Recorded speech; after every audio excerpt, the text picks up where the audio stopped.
આજે આપણે ચોખાના પાપડ બનાવવાના છે અને ચોખાને સારી રીતના આપણે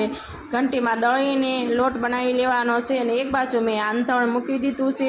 અને ક્યાં આપણે લોટ ચાળી લીધો અને એક બાજુ જીરાને અધકસરું જીરું વાટી લઈશું અને આપણે પાણી ગરમ થઈ ગયું એટલે આપણે એમાં જીરું નાખી દઈશું અને પાપડમાં જીરાનો સ્વાદ એકદમ બહુ બેસ્ટ આવે છે અને હવે આપણે જીરું ખાંડેલું નાખી દઈશું, ખારો મીઠું નાખી દઈશું અને એને ફૂલ આપણે ગરમ થવા દઈશું પાણીને અને ફૂલ ગરમ થઈ ગયું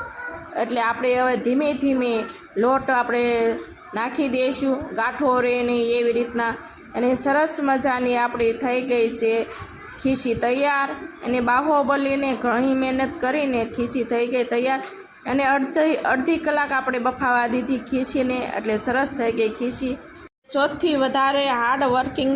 આ કામ છે ચોખાની ખીચી બનાવવાનું એને આપણે ખીચીને સરસ મજાની મસળીને સરસ બનાવી દેવાની છે અને હવે આપણે અગાશી ઉપર આવી ગયા છીએ પાપડ બનાવવા અને આપણે એલર્જી ખતમ થઈ ગઈ એટલે આપણે કચોરીનો નાસ્તો કરી લીધી અને હવે આપણે પાપડનું મશીન લઈ લીધું અને હું તો ગોળિયા વાળવાનું કામ શરૂ કરી દીધું અને બે બાજુ આપણે કોથળીનો ઉપયોગ કરી લેવાનો છે અને વચમાં ગોળિયું મૂકી અને પાપડ પાડી દેવાનો છે અને રોટી એક બાજુ સૂકવે છે એને 2-3 જણા થઈને અમે પાપડ સરસ મજાના પાડી દીધા અને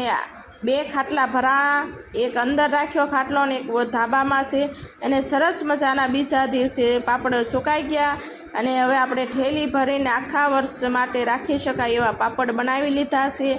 અને હવે આપણે પાપડ સરસ મજાના શેકીને આપણે જોઈ કેવા શેકાય છે અને સરસ મજાના ટોપલામાં મળે ને એવા પાપડ બન્યા છે